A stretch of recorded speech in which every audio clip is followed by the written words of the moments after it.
Good morning. Good morning. I think you put it very astutely when you said that hmm we hit the magic number Yeah. and then it started selling off. Yep. 'Cause that's what it is. That's what technicals are. They're just magic. hmm hmm But they work because everyone uses magic. So, Exactly. yep. People, there's a lot of money out there that looks at technicals and uses that as a driver for what price they're going to look at to buy, sell, you know, whatever, depending on where the technical is relative to their position. Does that make sense?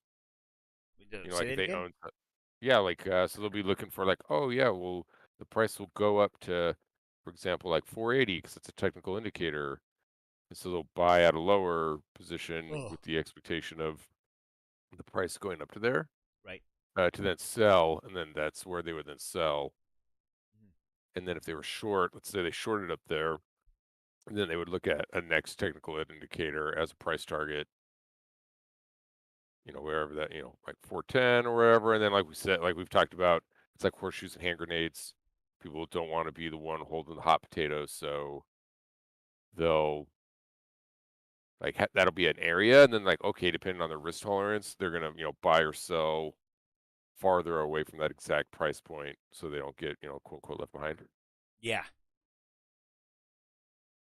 Yeah. Left behind with all the bags and they got to carry Yeah, them. yeah, man. No one's shoulders are that strong. And let's see here. Um, yeah, we mentioned that. Let's see here, because prices on futures overnight went up to 480, which was a technical indicator, and then Uh, they've been selling off ever since. We're down to 462. We're looking at the March contract right now. Uh, and weather has forecasts have just been getting colder overall. So it's not like, oh, things are selling off because a fundamental character, of the fundamental soup, an ingredient in the fundamental soup, so to speak, you know, got bearish. No, that's not what happened. It's gotten more bullish. Uh, like looking at the GFS and ensemble and the heating degree day norm for that time frame. Uh, the 30-year average is 284.48. We're gonna get real precise here.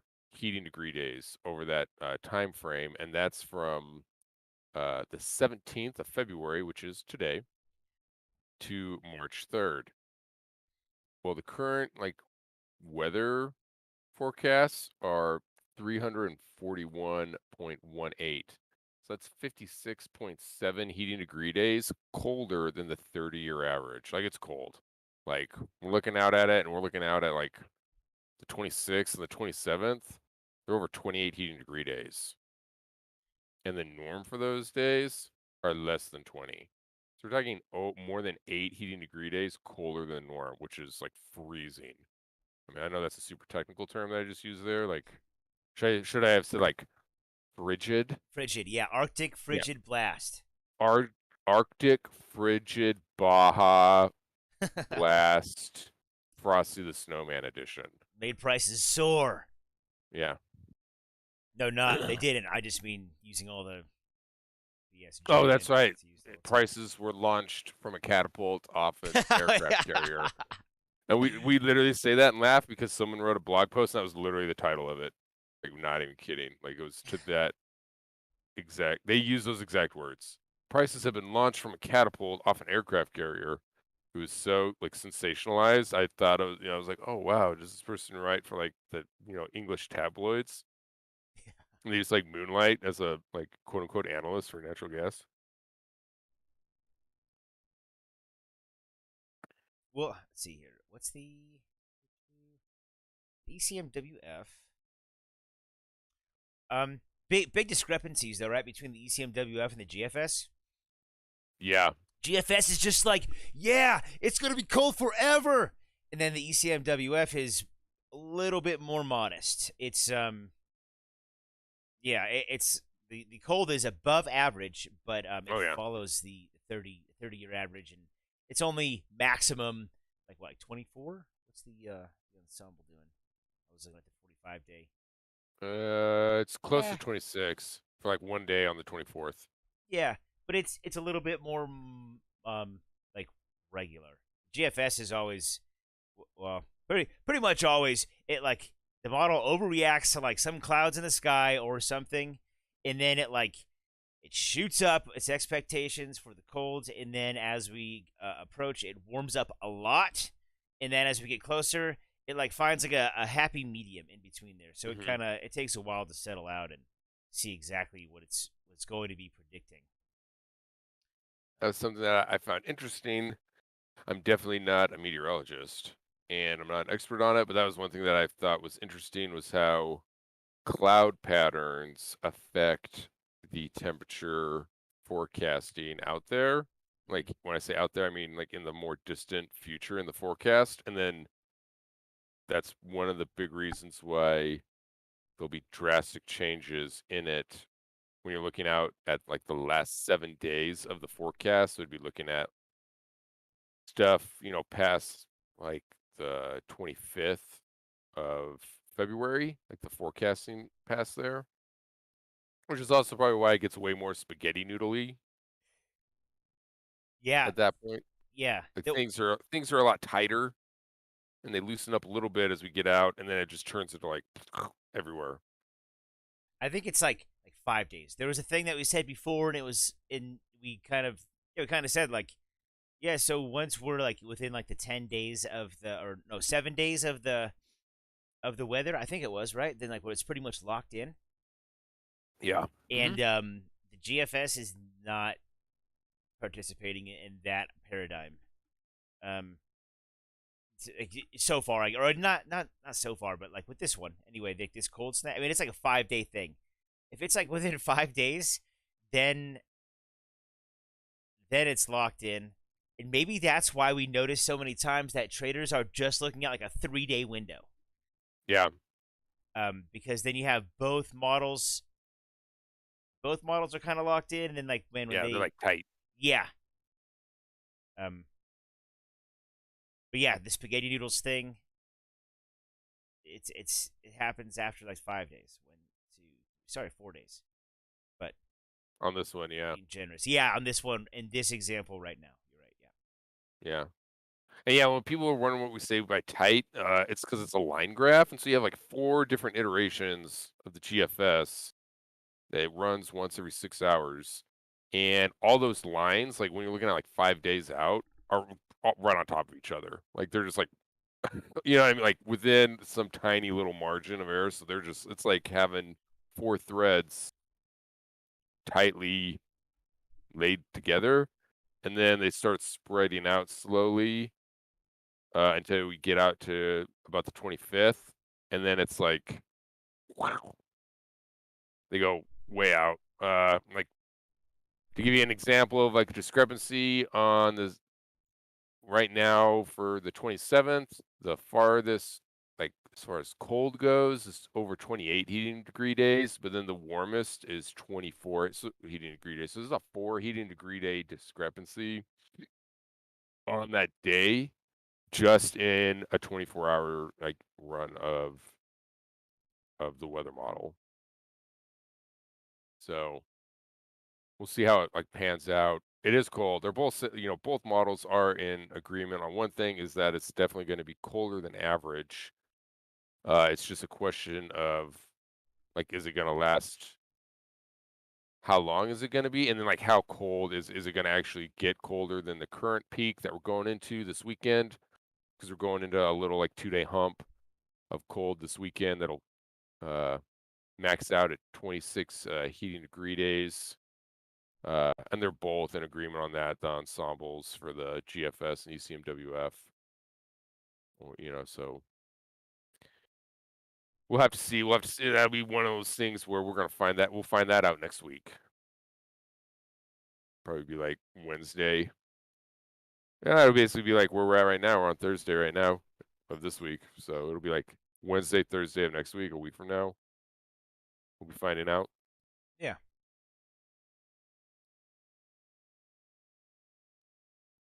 Oh.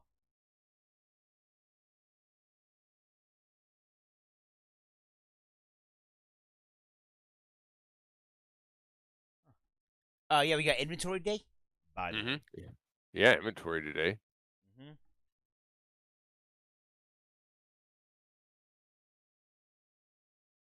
Um, on a technical note, overnight prices hit 480. They were $4.79 and 3/10 of a penny, and now prices are just way down off that. I guess I mean they're down over 19 cents. So that's lower than the close from yesterday. And again, all the weather models got colder. Uh, so even with them being that cold, maybe people just aren't giving them a lot of like credibility because they're so far out. That's what I'm just guessing. Again, it's just a guess that's because I cannot, read the minds of all the, money managers at Merrill Lynch and whatever. You don't And think so it's they're not. because prices are super high even for the current weather patterns? Oh, that would be I'm them. just No, I'm just kidding. that's so silly. Why would they ever pay attention to that? I think that's also part of it. Like the reality is, we're getting really close. I mean, we're like really getting towards the end of withdrawal season. And I know some people might be like, "Oh, wait, it's February. What do you mean?" Next week we're going to be in April contracts. Yeah. Is what I mean. Like Yeah, no, we're I going to be in was April next week. yeah. I yeah, we're nearing the end of the season. A lot of people don't want to hold a long position going into the shoulder months at $4.60 or Yeah. $4.80. Yeah, let's see. Here. April is at 451 and 3/10, so it's like 9 cent difference. That's the Widowmaker. That's a spread. Yeah, like given current inventory levels and weather forecasts and everything, 451 is way too expensive for April. People who are wondering about that. So I'll be that guy. Yeah, like four, yeah, 4 or 5 weeks from now, April, when it's like coming in, like between now and then, April contracts will be lower than $4.51. Just keeping it real. People can interpret that and take it however they want. Because we're swing traders, we're not day traders. Yep. Just yeah, it takes a little bit of patience, but there's a lot more money to be made and Hmm. a lot less emotional turmoil on a day to day or a Yes. minute to minute basis. Yeah. Because yeah, like after we stream, it's like usually maybe read up on a few things. If there's new data that's come out, new information, like today would be an inventory report day. Mm-hmm. See that, and then for people who don't know, we go do normal life. Well, it's not normal life stuff because normal life stuff is people go to jobs, and we do this for a living. So after we're done putting in our like 2 hours for the day, we go to places like Costco and shop for sweatpants, go work out, Yeah. do all kinds of stuff. Like literally like do the stuff that some people have like realized is the great life after the like lockdowns. Yeah, a lot of people realize that, huh? Yeah, literally like Yeah. 10 million people. Oh I'm like, man, I love what? staying home all the time. This is great. This is awesome. What employer you say come back to the office? Get bent. I quit. Yeah. I'm gonna do this other job that lets me stay at home. It's way better. Yes, it is.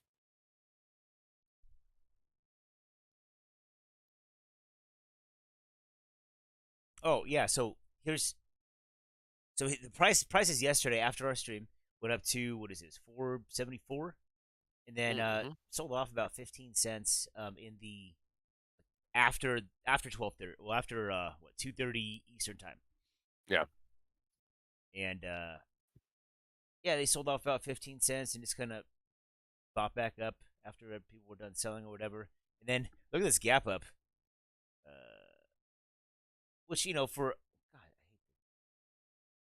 There we go. This candle after markets opened at 4. I always just say it in my man. This is getting to here. There we go. This one right there.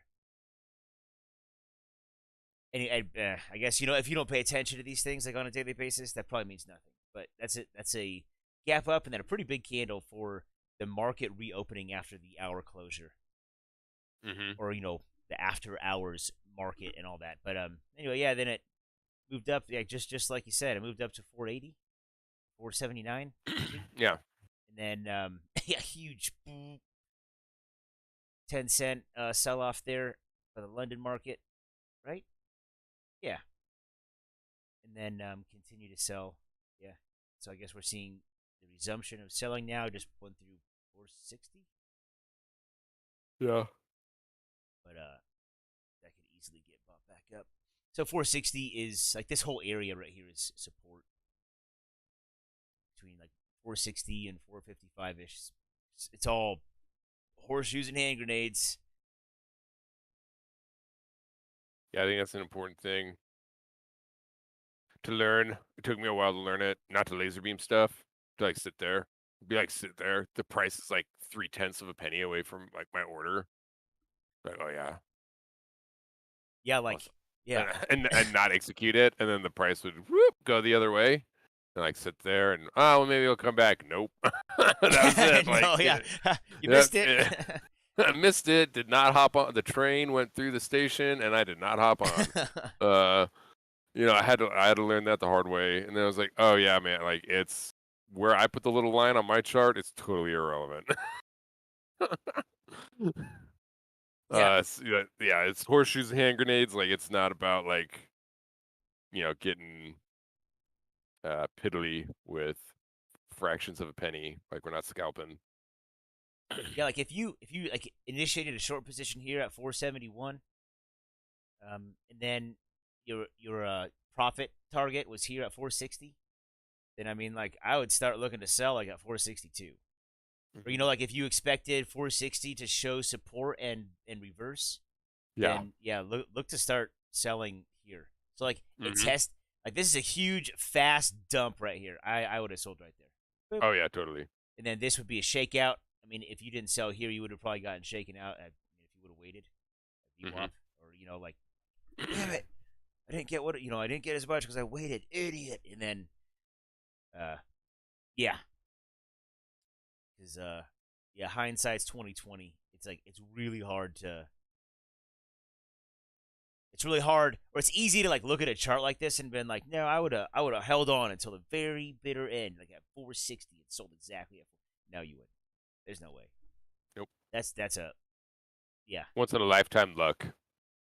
Yeah. Once in a lifetime luck. I think there was one time that I executed a perfect day trade. I got 100% of the move. Complete luck and greed. Completely. I cried like tears of joy. He told me about it. I was like, I'm so happy. And then that was the only time. I don't know how many times. No, it'll never happen again. Yeah, no, and I'm fine with that because I don't know how many times after that I tried to replicate that 100% perfect trade and lost money, or left money on the table. Yep. Oh yeah. Yep, I've learned that the hard. Now the lesson I've learned the hard way is I'll never blow up my account by realizing gains. Yeah. Like you said, like being greedy and being like, oh no, man, I'm gonna sit there, be up like an enormous amount that I in a short period of time that I never thought was, what I mean? Like did not meet my expectation, like totally exceeded it.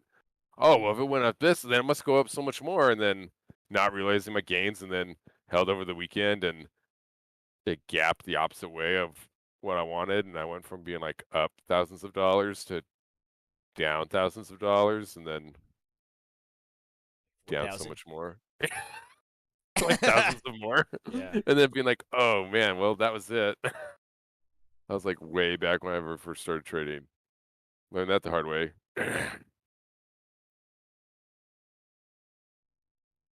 Super choppy. Mm-hmm. People do not want to give it up. Yeah, open interest is down some more. We're at 48,184. What's our daily volume? Let's see, we're at 36,000. Going on with my light here, my lamp, or that, or I move my monitor or something. Now all of a sudden there's a glare on my. I'll have to fix that on some. Oh wait, here we go. There we go. Probably bumped it or something. I don't know. And let's see here. So yeah, we're at 36,000 for the day, a little over. I think we're getting close to 36.5, Oh, yeah. Okay, now I'm. which is good volume. Yeah. Especially considering open interest. Yeah, there's only 46,000 contracts open right now, and That's weird. Your number, mine doesn't change throughout the day. Like the open interest. Remember we talked Mhm. about that yesterday? Mine doesn't change. Yeah. It's just mine's at 48,000. It's not changing. So maybe you got some Huh. better data package than I did. Than I do. Yeah, the Beats daily me. daily candle. See, we're 4 minutes from market opening, but the daily candle's turning into like a doji. It keeps buying up. Mhm. There will be like a cross. Indicates indecision at the top. The Oh, top there is like is. 480. Yeah, I mean that's the thing because they hit their technical, and I bet a lot of people. I bet a lot of the indecision comes from that it happened during low volume. Uh, Then it hit 480. yeah, during low volume. I bet that's part of the indecision. So you think we'll retest 480? I think two things. One, I'm not a day trader, so I have no clue. So you don't know. Uh, just like 98% of day traders don't know. I'm not even a day trader, so I don't know. Um, but I just admitted that, so I don't day trade. Yeah. And then I think though that it could because of that, and that could be part of why there's the indecision. Hmm. I think if we're gonna retest 480 this week, it would be today though. I'd say that. That doesn't mean we can't hit 480 again next week. If that makes sense. Oh yeah. Like people might use the rest of this week as a profit taking week, and then the weekend happens, and more of that cold gets verified on the forecast, and it gaps up Gaps up to on six Monday. dollars. Yeah. Oh, like $62. Like if you're gonna have a gap up, like at least make it worth people's while. Yeah. Bloodbath the next day. Yeah, and then it'd just be like just red candles the rest of the withdrawal season.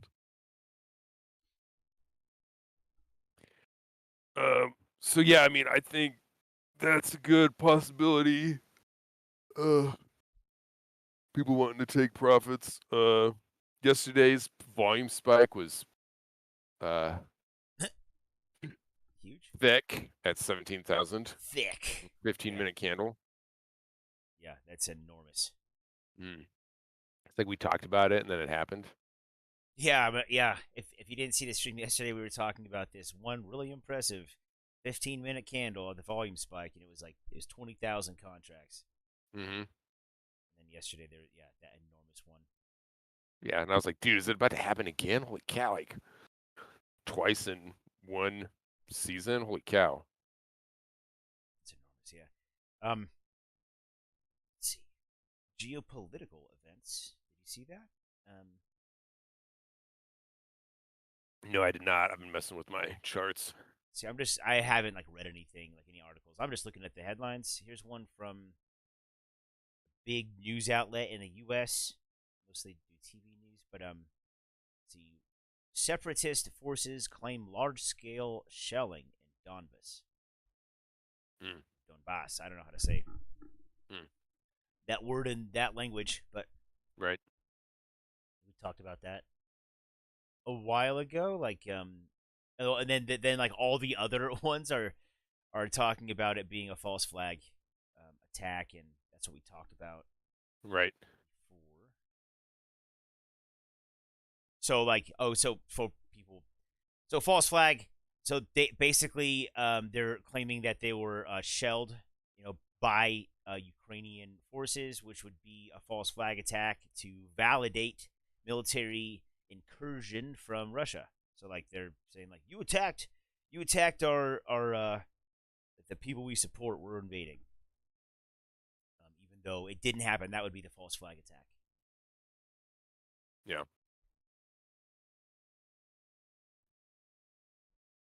Market just opened. Oh yeah, and then price came up. What's coming up? That's the first time. I think that's just coincidence. That's the first time like I really noticed like any significant price action. That was 3 cents on a 1 minute candle, Mm-hmm. and I think that's the most.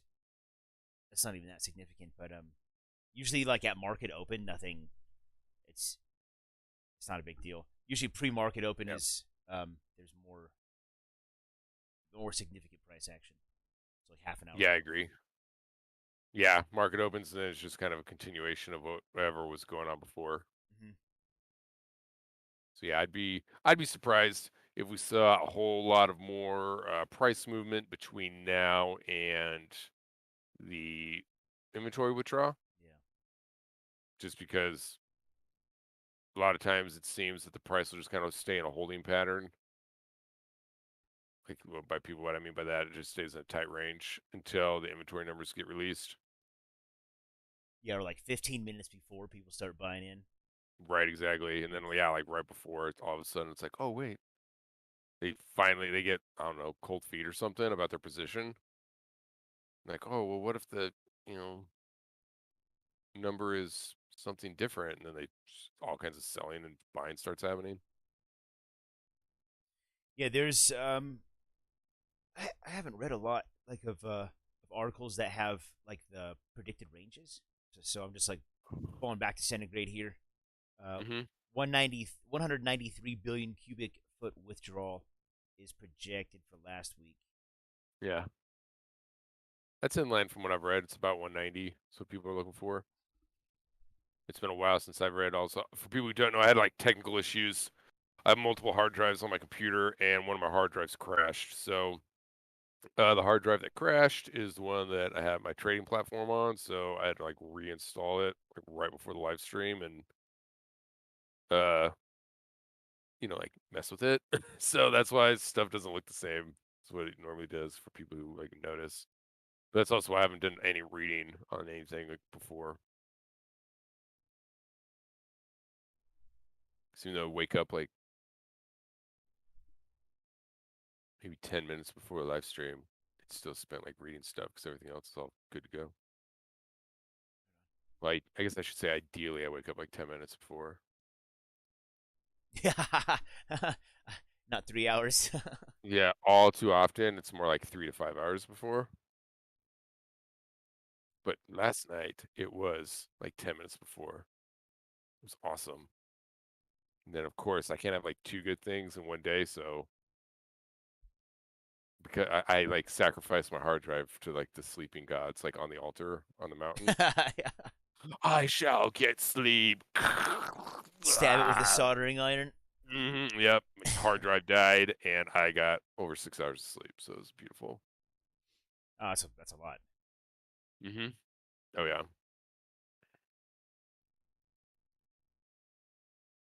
Yeah, I got like 7.5 hours of sleep.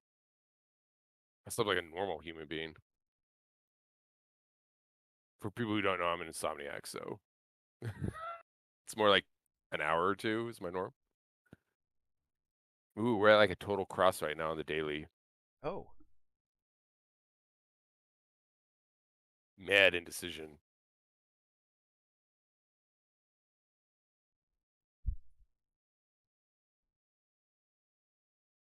I really think there's people who want to see the 480 again because they missed it. You know what I mean? They were sleeping. yeah. Let's retest it on volume. Let's do it for real, guys. Right, exactly. That's what I Yeah. think's going on. VWAP showing resistance. I mean it works until it doesn't. Like over Hmm. here at what time is this? 5:57. Hmm. Yep, just went right through. I guess it showed respect for it right there. It tested a little bit at 547. I guess what I'm saying is, like, we say this a lot. VWAP is a good day trading technical indicator for natural Uh-huh. gas. I think it's probably common for a lot of instruments and stocks and stuff, but natural gas also.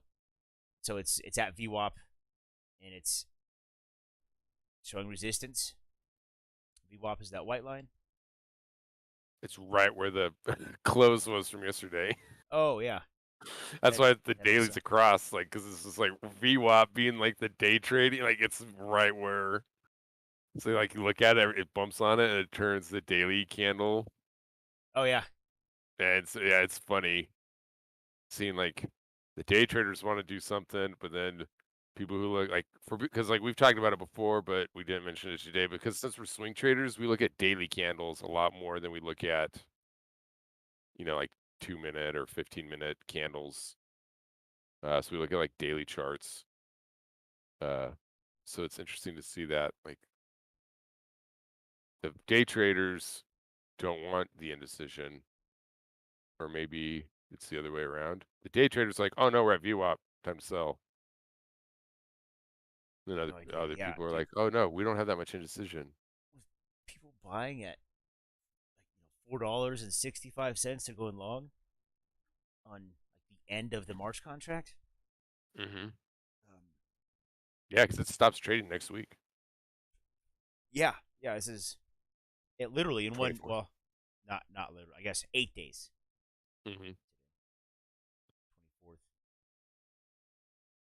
But the last day of trading is someone learned the hard way. Last month, the last day of trading, there's like 5,000 volume or less. So like if you're holding on the very last day, for those people who don't know, and you are not planning on taking delivery, you're crazy. Get ready to get fired.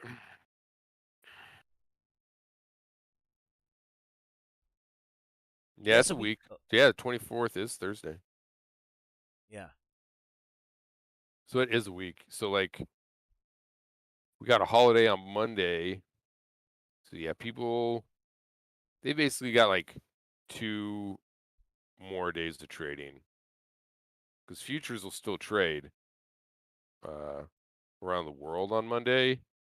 Right. But like after today, dude, I would even say like, man, if you're trading on the 23rd and you don't want delivery, you're man, because that's gonna be a low volume day. Yep.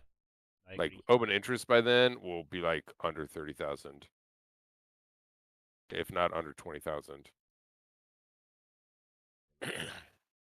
Dude, yeah.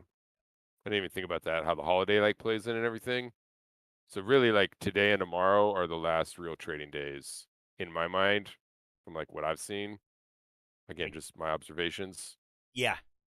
Like Liquidity. yeah, with liquidity on the contract, today and tomorrow are the last 2 days for trading March contract, and I would expect like all the volume by next week to be into April, even though it will not technically be the front month until the 24th. There'll Right. be way more volume on April than there will be on March. Dude, but maybe we'll see it again. Maybe someone will be like, maybe someone saw that play and will be like, dude, I'm gonna be long, hoping that someone else will like because they're a rookie, it's their first year, and they're like, ooh, sweet, I'm gonna go long to hold to sell at like $4 higher. And then at the last minute, we're just gonna see the price go because they're gonna have to sell 5,000 contracts in like the last hour instead of buy 5,000 contracts. We'll just watch the price like go down to $1. I mean, because I never thought I'd see what happened on the close of February contract. I never thought I'd ever see that. Like that was like, holy cow! Like what happened? You know what I mean? Like Poor who? planning. Where's the head trader to like make sure the rookie wasn't doing that? Like holy cow! Because I'm assuming it's a rookie. You know what I mean? I'm assuming it was someone new to trading, and they have someone running the desk. There's a head trader there to like be looking over their shoulder. You know what I mean? I do. I think you give people too much credit here. Oh yeah, you're right. Oh, that's right. That, That dude was at the club. The head trader was at the club. That's right. or maybe that was the head trader. Oh, biscuits. It was the head trader. That's right. He thought he was like hot humdrizzles. Well, I'm glad I got to see it because that was history right there, literally. I don't. So so if we can, I mean, if prices hold here, okay. So I'm looking at let's see, the 31st, Hmm. and kind of do so prices hold in this general area, like say 450 or higher, Yeah. today and tomorrow, which I think is probably more than likely, unless someone like some big volume trader steps in.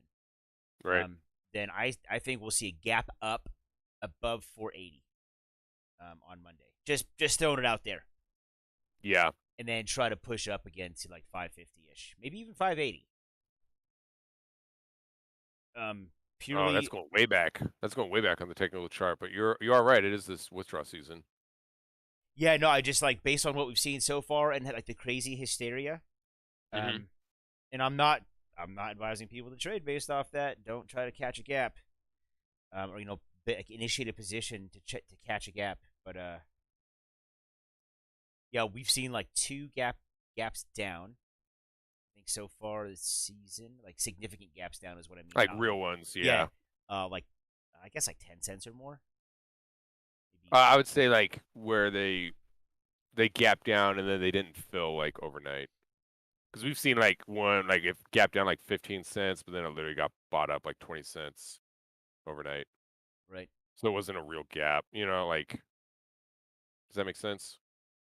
Oh yeah, yeah. The gap, Yeah. yeah, it was not sustained. Yeah, it had to be filled like on a later day. I guess that's what it would be. Gap down, and then the technical, sorcerer came out on the tower and was like, "You shall fill that gap. You shall not pass support until you fill that gap."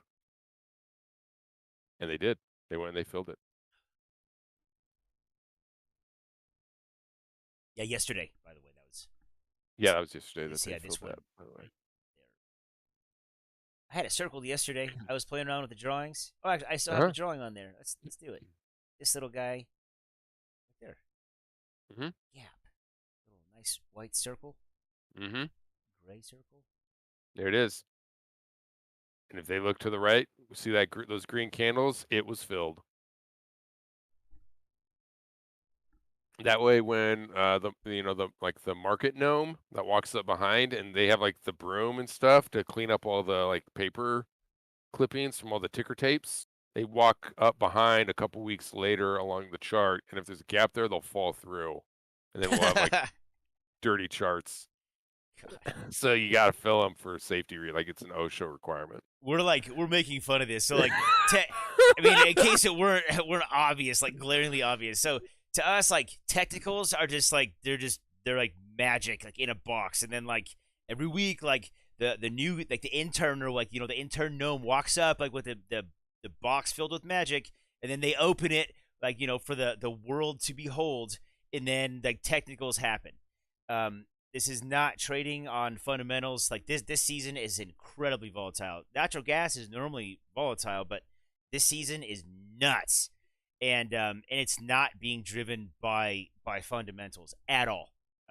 Like some fundamental change will happen, like a slight increase or whatever in weather, and then it'll just be like, oh my god, buy. It'll be like like what the classic like what you like footage from like the 1990s like trading floor where you have like people yelling over each other and like doing like special like tugging their ears and like jerking their nose and stuff, and like because they can't yell over everybody, and like papers are flying everywhere, and that's in my head that's what's happening every time like the price surges like this. It's fucking nuts. Like I mean I don't cuss a lot on the stream, but like this is the time to it's a sentence enhancer.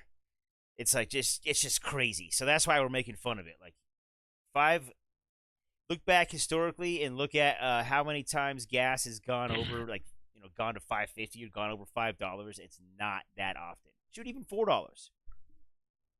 And like anytime it does, there's like some huge spike, and then it comes right back down to reality. This season, not the case, and so that's why we're making fun of it so much, because like it's all It's all just trading on technicals, not fundamentals. And it's like at some point, I think, yeah, I don't know. People will have to be reminded that it's a commodity and there are like underlying fundamentals. Um, but that usually takes some time. It takes time for all that stuff to show up. So that's why we're making fun of it. Technicals. It's not a stock. Anyway. On that note, Yes. since I'm, hanging out at Zeus's party, Huh? if got back to 480, it'd be like the upgrade in the party where I'd be out at like the pool area. You know what I mean? Like Yeah. instead of like just having like the invite, it'd be like, oh, I'm at the pool party area. Not yeah, not quite to being in like the penthouse, like VIP room, but getting close because you can see it like from the pool. You like look up, you know what I mean? Because they just have like all just windows up there, and you're like, oh wow. Then maybe Zeus will see me and be like, oh dude, come on up. And then If it like did, that'd what's be crazy. yeah, then it'd be like 550 again, right? You're talking to Zeus. Yeah, exactly. Then we'd be up at 550 again. If I'm like hanging out with Zeus again, yeah, we'd be up at 550 again, up above $5.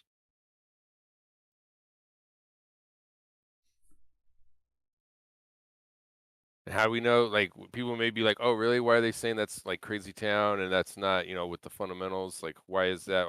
How do these people know that? Well, because you can just literally look at the chart and it just bleeds red every time after it does that. Yeah, and People like then wake up. It's like they wake up like after partying with their hangover and they're like, what did we do?" And then it just goes, yeah, I don't want to help clean up. Get out of here. yeah, exactly. And they all run for the door. And let's see, like last two times we've gotten to 480 or above. We're on short squeezes.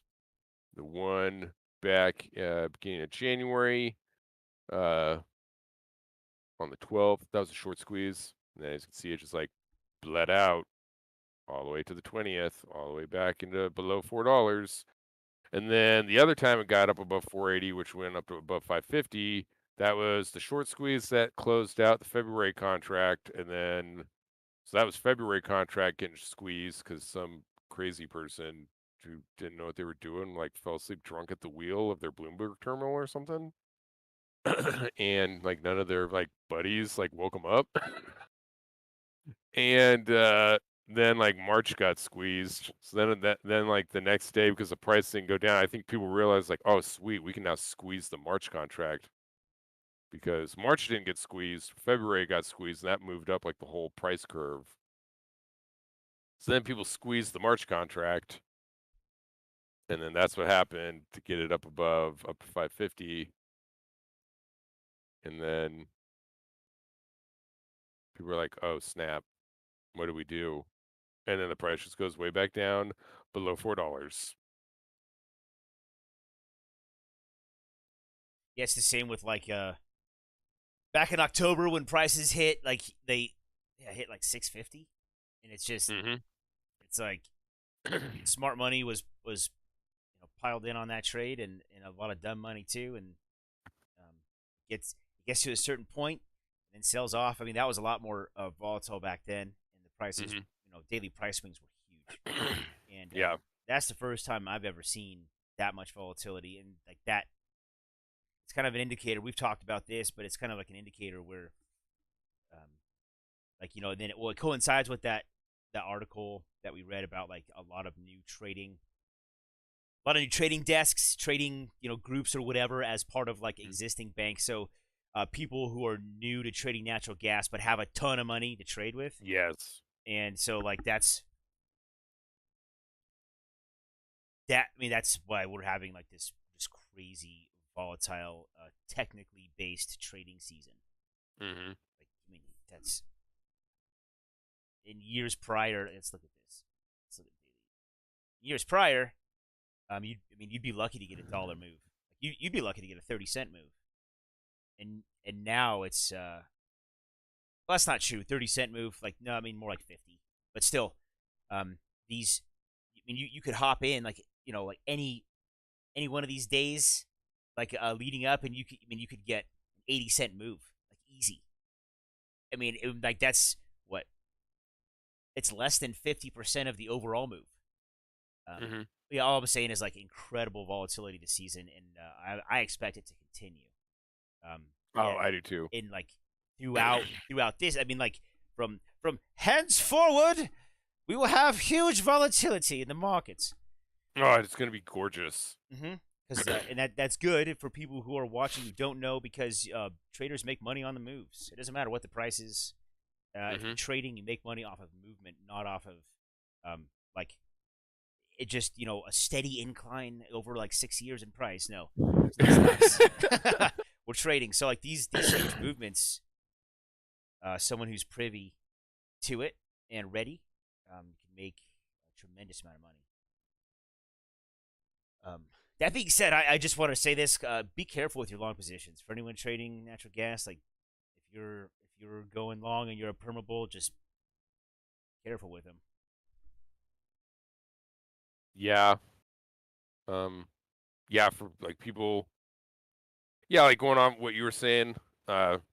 We we're like looking at the year. We're like, man, things are because natural gas is the like some people will call it the most volatile commodity out there. Others say it's one of the most what I mean, because people have different unit of measurements. But for all Yeah, intents and purposes, it's the most volatile commodity to trade, which is why we trade it, because that's how you make tons of money is in volatility. And it's even more volatile this year, like you were saying, and like we were trying to figure out why, and that's why, because there are people who literally have less experience trading natural gas than we do, trading like hundreds of millions, billions of dollars. And so like they're literally able to make moves in the market, and then that's what's going on. Yeah.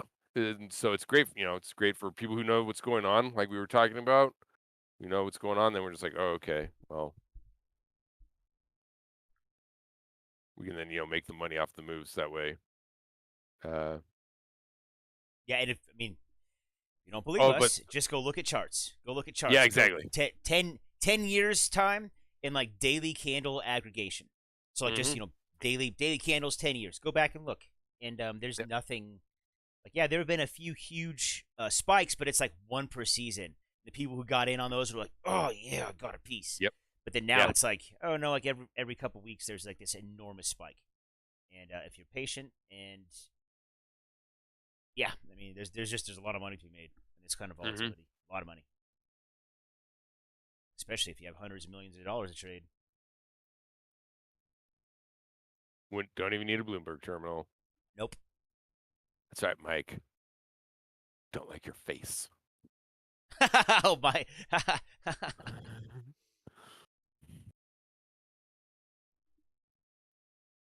Well, I feel pretty good. How do you feel? Oh, dude, I feel awesome. Excellent. I hope you all have a wonderful day.